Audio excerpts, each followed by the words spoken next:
Utilidade pública. Olá, senhores, sejam muito bem-vindos a mais um vídeo no canal Coruja do Carvalho 2. E o vídeo de hoje não é trazido a vocês através de nenhuma doação. É um vídeo que eu vi no canal do Fúria e Tradição, cara, o Felipe Chaves. Eu sou um frustrado na vida. E talvez a minha experiência sirva para alguém. Acho difícil, porque nós vivemos em outro tempo. Mesmo na época que eu era jovem, eu já era diferente, né? Mas por que eu sou frustrado na vida? Bem, a minha vida inteira eu passei vontade de mulher. Desde que eu comecei a sentir desejo sexual. Desde a puberdade, eu passo vontade de mulher. Como assim? Eu vejo mulheres bonitas, atraentes, e as desejo muito. Mas como eu fui criado como cristão, testemunha de Jeová, e sempre levei a sério o que eu aprendi, que sexo só no casamento. Então, eu me guardei. Se ainda existe algum jovem cristão que foi como eu, que se casou virgem e que pretende se casar virgem, aprenda uma coisa do que eu vou falar agora. Eu sei que é muito raro hoje, né? Conheço jovens aí com 14, 15 anos que acho que já fizeram mais sexo do que eu a vida inteira. Mas enfim, eu não me arrependo, tá? Caiu um bicho na minha boca. Primeiro eu quero dizer que eu não me arrependo de fazer aquilo que eu sempre achei que era a coisa certa, que é obedecer às ordens de Deus que estão na Bíblia. E lá diz claramente que Deus reprova a imoralidade sexual, ou antigamente a Bíblia falava fornicação, que é ter relações sexuais sem ser com a sua esposa, casado. Bem,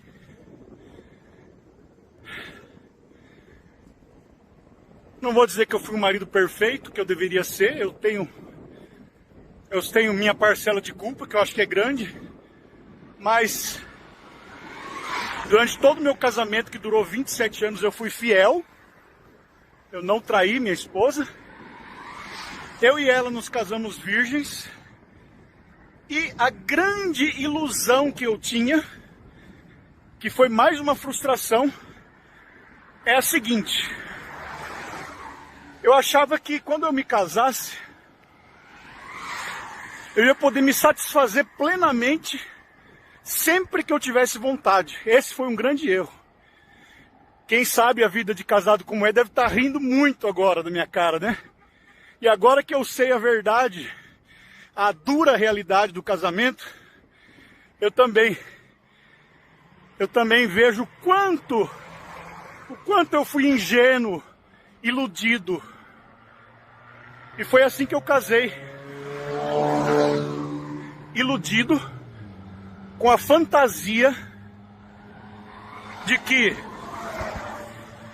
já que eu estava fazendo a coisa certa, me casando e deixando para fazer sexo somente depois do casamento, eu teria o êxtase, né? De me satisfazer plenamente com a minha esposa sempre que eu tivesse vontade. Mas a realidade é muito longe disso. Tem um bicho aqui na minha cara. A realidade é tremendamente diferente, né?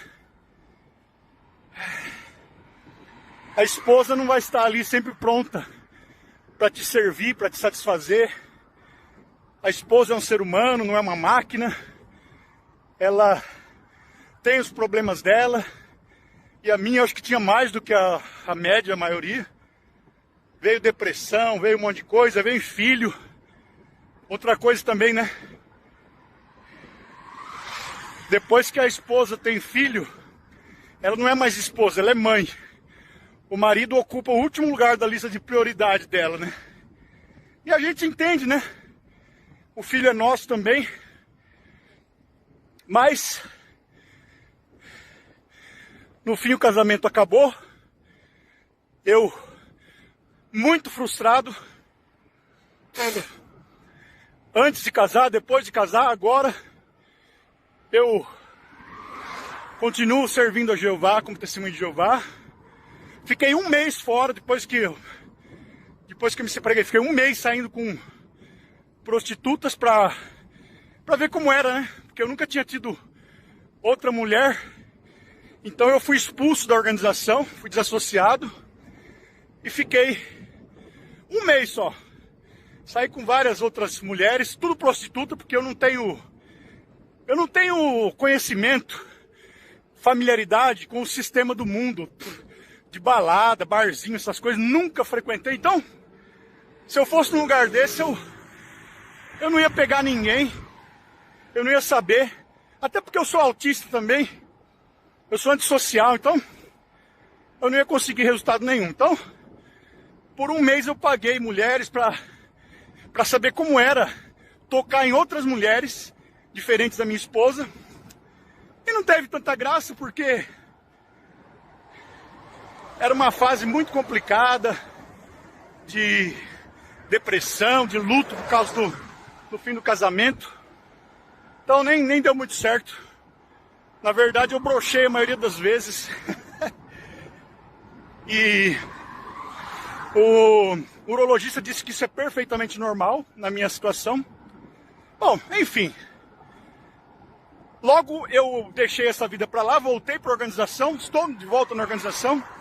Fiquei apenas 6 meses fora. Abandonei essa vida que eu fiquei um mês aí aprontando. Não tem graça porque não tem envolvimento emocional, não é uma coisa real, né? É só física, carnal. Era só para experimentar mesmo, porque eu nunca tinha tocado outra mulher. E eu continuo sozinho, achando que eu não sirvo para ser marido, porque eu não fui o marido que a minha esposa esperava, eu não fui aquele cara atencioso, carinhoso, maravilhoso, que faz de tudo para a esposa. Então, eu tenho a minha parcela de culpa também. Talvez eu não recebi tanto carinho e sexo como eu queria por isso. Mas enfim, a grande frustração é essa. Eu passei minha vida e continuo passando vontade de mulher. Quando eu vejo mulheres atraentes na rua, aqui no TikTok, no mercado, em qualquer lugar, eu fico babando, passando vontade até hoje. E oro a Jeová para me dar força, para eu continuar fiel a Ele. E aguardo ansiosamente descansar de tudo isso, para sempre, na morte. Mas enfim, antes de eu dar o meu parecer sobre esse vídeo, todos os créditos aqui ao Felipe Chaves do canal Fúria e Tradição. É um canal que eu recomendo pra caramba, tá? É um conteúdo muito bom, o Felipe Chaves é um cara muito puro, na verdade. E eu recomendo o conteúdo dele, sinceramente, para homens que são cristãos, sabe? Eu não sou religioso, eu, na verdade, não me considero cristão. Mas esse conteúdo aqui, por ele estar mais alinhado à direita alternativa e tal, tem muitos cristãos católicos aqui e tal. E eu, sinceramente, acredito, do fundo do meu coração, que o Fúria e Tradição é um criador de conteúdo muito mais preparado para lidar com o público religioso, com o público cristão, católico e tal. Então eu recomendo o canal dele. E também os avisos, né? Se gostarem do conteúdo, deixem um like, se inscrevam, ativem as notificações e compartilhem o vídeo. Se quiserem promover um vídeo aqui no canal, link na descrição e no comentário fixado. Assim vocês ajudam demais o canal a permanecer de pé e gratuito a todos os homens. E também tem o material de migração com treinamento para sair do Brasil, que eu estou desenvolvendo junto com o Caio, que vai ser lançado no dia 7 de fevereiro. E quem estiver no grupo de WhatsApp linkado aqui na descrição e no comentário fixado vai ter acesso a um desconto de lançamento no primeiro dia até as 23h59 do dia 7 de fevereiro, certo? Agora vamos lá. E cara, parece muito brutal quando você assiste esse vídeo, porque existe uma era do pessimismo e da insatisfação realmente entre os homens atualmente, muito focada nessa coisa da falta de sexo e da falta de mulheres. Mas é até uma coisa que o Felipe Chaves falou no vídeo, e esse vídeo que vocês viram aí eu até tirei do canal dele porque eu não achei a fonte original, então eu só tirei a parte que o Felipe Chaves aparece, né? Eu cortei ali, mas novamente, todos os créditos ao Felipe, que eu vi lá no canal dele. E o Felipe, ele bem fala que o sofrimento desse homem vem por conta de expectativas erradas. E eu concordo plenamente. Primeiro, esse homem achou que o casamento ia ser sexo de qualidade quando ele quisesse. E olha que tá na Bíblia, né? Veja, ele seguiu a Bíblia, mas ele não recebeu a recompensa da Bíblia. Quem diria? Não tô culpando a Bíblia por conta disso. É que o casamento dele, ele tentou fazer um casamento cristão, mas o casamento dele não foi cristão. Primeiro que teve divórcio, a Bíblia já condena isso.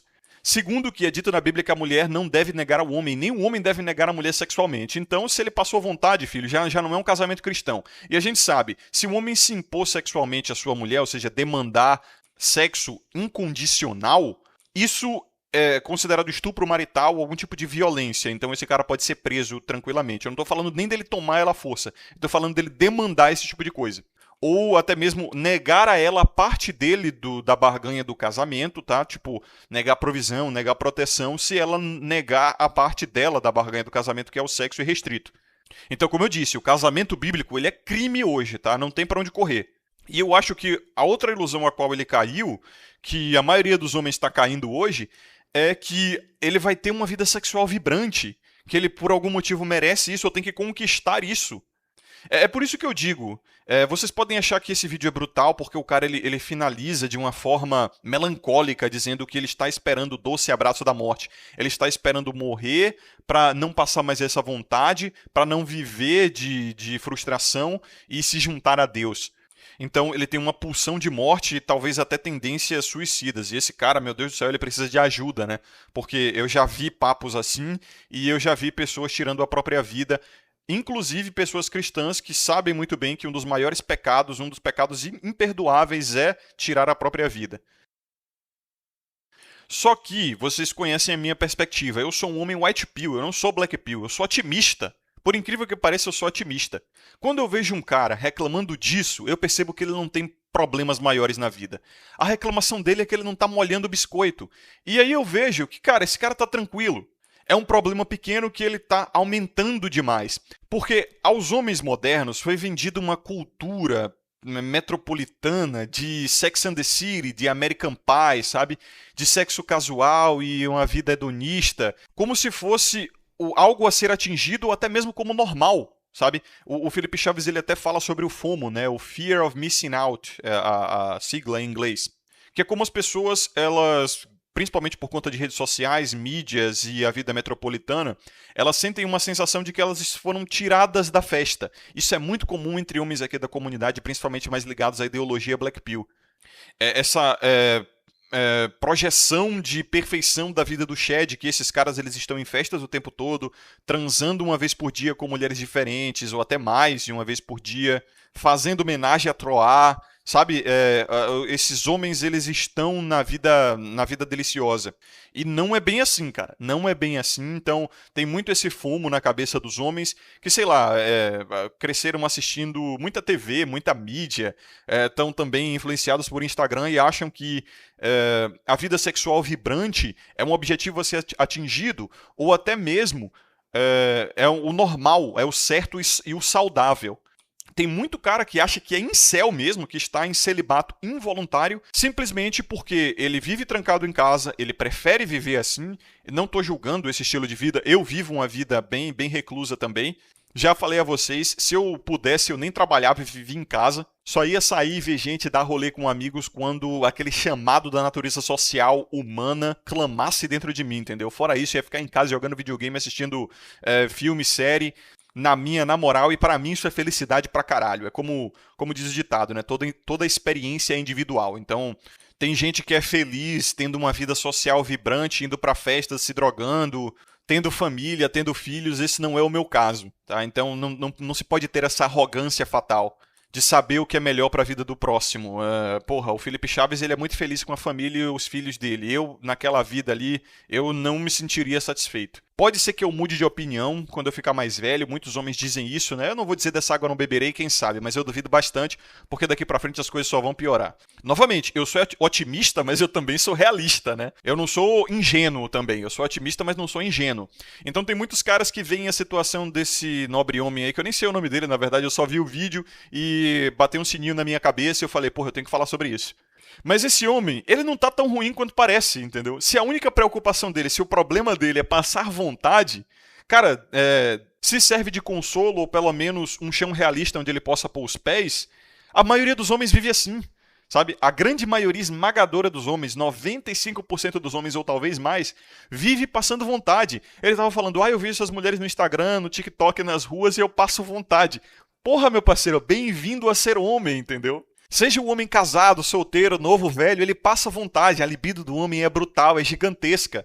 E realmente, a maioria dos homens esmagadores, isso podemos até totalizar, tá? Salvo raríssimas exceções de homens que têm vida sexual vibrante, a maioria esmagadora dos homens vive não é num deserto sexual. Porque esse é o normal. Essa ideia de deserto sexual é uma extremização que foi feita através de parâmetros de comparação que foram destruídos na mente dos homens. Então eles realmente acham que o normal é a vida sexual vibrante, o normal é ficar comendo uma mulher diferente por semana. Isso aí o Tinder criou essa impressão, o Instagram criou essa impressão, filmes como American Pie, séries como Sex and the City criaram essa impressão. Essa cultura da sexolatria criou essa impressão. Mas o normal é passar vontade. Agora, o deserto sexual é uma extremização, porque, novamente, nós olhamos os censos e vemos que o Brasil é o segundo país mais promíscuo do mundo. Só perde para aqui para a Austrália, é engraçado.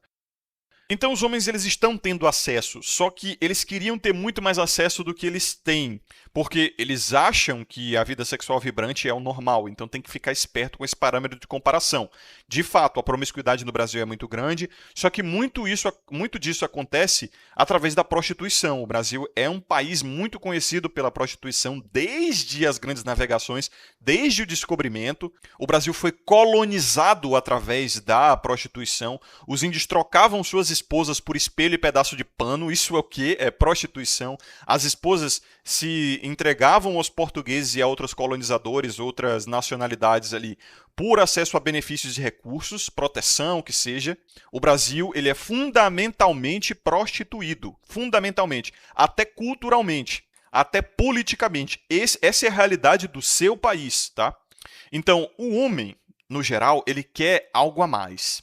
É isso que leva o homem a descobrir, a explorar, e até mesmo no ambiente dos relacionamentos eles querem algo que muitas das vezes é ilusório, sabe? Uma interação emocional, também vindo de uma cultura romântica, midiática, onde acredita-se muito nessa coisa de atração genuína, e esse nível de envolvimento emocional mais forte que a mulher tem com o homem, porque isso é um símbolo de quê? De fidelidade, de exclusividade, que é uma coisa que o homem valoriza muito por questões reprodutivas, instintivas padrões. É óbvio, uma mulher que gosta de dar pra você, que ela goza com você e que ela não quer nenhum outro homem além de você, significa que provavelmente ela não vai te meter uma falsidade paternal, que é uma coisa que ao longo da história humana aconteceu pra caralho, era muito comum na natureza e acontece até hoje, tá? Eu não cheguei a ver os dados reais sobre isso, então não tenho certeza, mas supõe-se que 15 a 20% dos filhos do Brasil são fruto de falsidade paternal, ou seja, o que eles acham que é o pai dele, na verdade não é. E eu não estou falando nem de pai desconhecido, tá? Não registrado, eu estou falando de falsidade mesmo. E cara, eu não duvido que até 1/5 dos filhos do Brasil são fruto de falsidade paternal, não duvido. Mas eu também não tenho como provar, né? É aquele meme lá do Dexter. Então, lá vai uma pedrada aqui. O Brasil ele se construiu em cima da prostituição. A colonização do Brasil ocorreu principalmente através da prostituição das nativas com os colonizadores. Principalmente. É só você ver a carta do Pero Vaz de Caminha, cara. A carta do Pero Vaz de Caminha pro rei é muito engraçada, meu irmão. Dava pra ver que o cara tava com sede ali, entendeu? Quando ele via as Índias, porra, dava pra ver que ele tava tentado. Não só a carta do Pero Vaz de Caminha, outras cartas também ali, menos oficiais, que estão no limbo da história, vamos botar assim, elas não são muito elegantes de ler, dá pra ver que os homens, os não oficiais, porque Pero Vaz de Caminha era um oficial da coroa, os homens não oficiais, os navegantes, os viajantes, porra, eles adoravam o Brasil por conta disso, né? Era muita putaria. Então, é foda dizer isso, porque o YouTube pode me capar, mas entendam, a natureza do feminino no Brasil é essa. E os gringos sabem disso. Porra, os gringos veem o Brasil, os caras pensam bunda, futebol, droga, cachaça, Neymar. Eu converso com os caras aqui, pô, os caras só pensam nisso. Eles veem o Brasil como rota de turismo sexual. Aqui na Austrália nem tanto, porque a Austrália é muito longe do Brasil. Então fica muito mais próximo eles irem para países pobres da Ásia, onde o dólar australiano é até mais valorizado que em relação ao real. Então, meu irmão, eles fazem uma bagunça na Tailândia, tá? Bagunça, tipo de... Caralho, tem vídeo de australiano andando pelado, brigando pelado, todo cheio de droga, saindo de puteiro. É hilário, é hilário. Mas na Europa, principalmente o oeste europeu e os Estados Unidos, eles veem o Brasil principalmente como rota de turismo sexual, porque sabem que elas são fáceis porque são pobres, entendeu? Chupacu de Kiev Pio.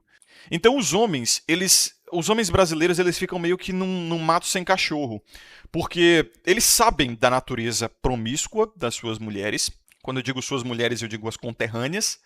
Eles sabem que elas se vendem, mas eles querem interação, eles querem amorzinho, eles querem, sabe, romance e vínculo emocional. Meu parceiro, o Brasil foi colonizado através do GPzismo, sabe, através da prostituição. A cultura, a natureza desse país é essa. Então por que os caras, eles estão querendo amar num lugar desse? Por que esses caras estão querendo vínculo emocional num lugar desse? Tu tá procurando chifre em cabeça de cavalo, porra. Tá procurando pelo em ovo. Você não tá no lugar pra isso. Você não tá no lugar pra amar. Não tá no lugar pra vínculo. Porque ainda tem isso, né? A questão do regionalismo. Claro, isso também... O Brasil é um país de proporções continentais. Então ele tem uma variação cultural muito grande. Então vocês têm que adaptar também pra região de vocês. Mas segue-se essa regra muito no Brasil. E eu morava na terra do descobrimento, né? Literalmente, na Bahia, em Porto Seguro. E, cara, a mulher baiana, porra, ela tem muito essa cultura da Índia colonizada, entendeu? Muito, muito. Elas ainda têm isso, dá pra ver assim nelas. É engraçado que, sabe o que a gente fica dizendo da mulher brasileira em especial? Eu não vejo isso tanto na mulher gringa. A australiana não tem isso. Ela não quer que você seja um homem tradicional. Ela não quer que você pague a conta. Ela paga a conta e ela quer que você seja um homem progressista, feminista, mas ela não cobra de você tradicionalismo. Ela é progressista, ela é feminista, ela paga a própria conta e ela não liga. Também tem a questão do poder aquisitivo ser muito maior aqui. Mas eu percebi que no Brasil, por conta do poder aquisitivo ser menor, por ser um país mais pobre, convenhamos, e também por ter essa cultura da colonização, que eu acho que deve ter moldado até a memória genética das pessoas do país, os filhos de imigrantes europeus, colonizadores europeus com as nativas, que foi o que muito aconteceu, tem-se essa ideia de que o homem tem que vir para salvar a mulher, que ele tem que ser o provedor, que ele tem que ser o tradicionalista, e ela vai ser a progressista, ela vai ser a liberaleca em questões morais, né? Ela vai ser a feministona e tudo mais. Então, a mulher baiana tem essa coisa, eu percebi, tá? Que ela tem essa coisa muito mais exacerbada no sentido de seja você tradicional, mas eu vou ser liberal. E ali onde eu vivi era um mato sem cachorro, tá? Um mato sem cachorro nessa condição aí. Eu percebi mais que a mulher carioca e a mulher paulista e tal, ela não tem tanto isso, ou pelo menos não tão forte quanto a baiana. A baiana também é bem libertina, bem promíscua, mas na hora de querer o homem, meu parceiro, tem que ser o tradicionalzão. Parece que elas ainda estão com o imprint genético dos colonizadores europeus que comeram as tataravós delas, entendeu? Porque esses homens eram católicos, né? Portugal era católico. Esses homens eram ricos em relação ao Brasil, eles eram civilizados e tal. Então o Brasil, desde a colonização, ele tem essa coisa de pagar pau pra gringo, entendeu? Porra, pelo amor de Deus, a colonização aconteceu assim. Então, cara, é muito engraçado. Você já viu um gringo? Eu estudei em escola e faculdade que faziam essa coisa de intercâmbio. Então vinham uns gringos, principalmente da Europa, para fazer intercâmbio ali na minha escola e na minha faculdade. E era engraçado, cara, porque era tudo pobre. Europeu que vem pra terceiro mundo pra fazer intercâmbio, porra, é tudo fodido porque era pobre lá, daí ia pro Brasil, porque a moeda do Brasil é desvalorizada em relação a deles, então eles se tornavam ricos aqui, né? A coisa do niche maxing. É pobre, é incel na sua região, vá para uma região mais pobre. É até uma coisa que os homens de classe média geralmente vão para comunidades, para favelas, para pegar guriazinhas, né? Então esse nicho pode acontecer através de bairro, através de cidade, através de região e até através de país. É engraçado. Os passport bros, né, que fazem isso muito no primeiro mundo, perceberam isso e estão se armando aí. E, cara, às vezes era um cara feio, tá? Era um cara feio, mas era branco, loiro, do olho claro. E é engraçado que a dentição do europeu... O australiano também tem uma dentição horrível, cara. Chega a dar nojo. A dentição do europeu é ruim pra caralho, meu irmão do céu. Parece que eles comem doce o dia todo e não escovam os dentes. E eles também, costumeiramente, têm um cheirinho meio forte. A Austrália também tem essa putaria por conta da colonização anglo-saxã, é a mesma cultura. Mas a abrição de perna chegava a ser assim brutal, sabe? Brutal. Era uma coisa que chegava a dar pena e vergonha. Uma vergonha alheia. Você fala, caralho, essas são as mulheres do nosso país? Daí, quando eu converso com os gringos aqui e a gente tá zoando, sabe? Um zoando o país do outro, e aí eles falam, cala a boca, brasileiro, teu país é rota de turismo sexual. Eu não consigo argumentar, cara. Eu perco o argumento, entendeu? Não que eu fique envergonhado com isso e abaixe a cabeça e falo, você tá certo, eu sou mogado. Mas eu concordo com os caras, eu falo, é isso aí mesmo, tá ligado? Por isso que eu saí de lá. Então eu não entendo muito bem esses homens que, eu não tenho afeto, eu quero uma conexão emocional. Porra, meu irmão, com a mulher brasileira você quer isso? Desculpa, meu parceiro, mas, porra, te venderam uma história errada, entendeu? Eu acho que você não estudou a história do seu país, você não leu os escritores, você não leu Machado de Assis, você não leu José de Alencar, Lima Barreto, porra. Até Carlos Drummond de Andrade dropava umas pio a respeito disso. Porra, Jorge Amado aí. Jorge Amado baiano também, redpilado pra caralho. Gabriela, aquele conto lá de Capitu, como é que é? Aí é de Dom Casmurro, né? Caralho, meu Deus do céu, velho. Vocês não conhecem a história do país de vocês? Mas é aquele ditado, né? O ser humano é limitado pelo seu conhecimento. Então, muitos homens brasileiros, eles não conhecem o resto do mundo. Eles não têm parâmetro de comparação. Então eles acham que o que eles vivem é o normal. Eles não expandem os horizontes deles. E aí, a mídia que é exportada do primeiro mundo para o Brasil é sempre a mídia da cultura desses países. E principalmente uma mídia ficcional, né? Romantizada. Então chega aqui toda polida para justamente criar essas emoções, porque essa é a intenção do criador da mídia. É engraçado. E aí o brasileiro médio acaba tendo essa visão enviesada, sabe? Manipulada até mesmo, e cria uma fantasia. Não que eu esteja dizendo que, se você for para um outro país você vai poder amar, lá você vai encontrar fidelidade, etc, etc. Olha, existem culturas onde a fidelidade e o relacionamento é levado muito mais a sério do que no Brasil. Existem culturas de países que não se construíram em cima da prostituição. Existem culturas onde o pensamento feminino não foi moldado pelo ato de levar vantagem vendendo a si mesma, e a mentalidade masculina não foi moldada pelo parâmetro de valor de estar comendo gente, sendo mais rabo de saia possível, entendeu? Mas se acostumem, vocês estão no inferno, entendeu? Esse é o país de vocês. Então não faz sentido você ir para o inferno e querer ser um padre, querer agir como um anjo. Como diz o ditado, tá no inferno, cara, abraça o capeta, porra. Claro, isso é uma alegoria, é uma analogia metafórica, pelo amor de Deus. Então tem muitos caras que têm um comportamento assim, sabe? Uma outra analogia seria, o cara vai fazer mergulho e tá usando roupa de skydiving, de paraquedismo. Porra, você tá com a roupa errada, você tá com a estratégia errada. Você tá se comportando da forma errada. Você está num ambiente que é próprio para roupa de mergulho, roupa de natação, e você tá com roupa de skydiving, roupa de paraquedismo. Seria a mesma coisa que o contrário. Vai pular do avião, porra, vai usar roupa de mergulho? Tomar no cu, cara. Veste um paraquedas, pô. Entendeu? Essa é a metáfora, meu Deus do céu, cara.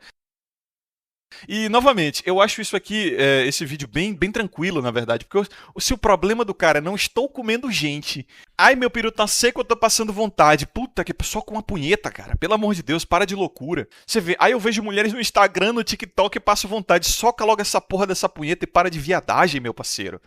Aí eu passo vontade e eu estou esperando o abraço da morte para me livrar dessa dor, dessa vontade. Tomar no cu. Eu não desejo nenhum mal a esse homem, muito pelo contrário, eu desejo que todos os sonhos dele se realizem. Mas, sinceramente, é falta de problema na cabeça, né? Porque no dia que você tiver uma porra de um câncer, Deus te livre disso, Deus te livre disso. Mas no dia que você tiver uma porra de um câncer, você sofrer um acidente, ficar fudido, no dia que você perder tua fonte de renda e passar fome, eu aposto que a última das suas preocupações vai ser fuder. Tomara que nada disso te aconteça nunca. Eu tô sendo só metafórico aqui, mas foi até o que Felipe Chaves falou também, né? O objetivo da vida do homem tem que ser o propósito dele. Eu também já falei isso várias vezes. E a realidade, ela se impõe. Então, quando você sofre um acidente, perde sua fonte de renda e começa a passar dificuldades financeiras, ou quando você pega uma doença sinistra, o seu propósito de sobrevivência se impõe, entendeu? Aí você descobre que porra que são os degraus de Maslow de verdade. E tu vê, não é nenhum jovenzinho de internet incelino Red Pilson que fica socado no quarto, não. Esse daí é um cara de 45, 50 anos aí, talvez até mais, e tá com essa mesma mentalidade. Já é uma geração X esse cara, entendeu? Então é engraçado, velho. Esse cara tão despirocado, maluco, porra, tem quase metade da minha idade aí, tem metade da minha idade se pá. E tá com essa porra na cabeça, e eu que. É isso que me dá orgulho muitas vezes. Eu vejo homens que estão nessa situação e eu que tenho metade da idade deles e falo, porra, eu tô muito melhor, eu entendi o jogo, minha cabeça se abriu. Realmente a idade biológica é muito diferente da idade mental e emocional, né? Eu me vejo muito mais maduro que um homem desse. Não é nem soberba, não é nem egocentrismo, não é arrogância, sabe? Mas. Cara, é hilário, é engraçado. Esse cara não tanca o Volcel, não tanca porra nenhuma, e é cristão, hein? Mas enfim. Senhores, muito obrigado a vocês que acompanharam até aqui. Um forte abraço, lembre-se de ter sabedoria e consciência sempre. Vejo vocês no próximo vídeo. Vamos ter respeito pelo Betinho aí nos comentários e até mais.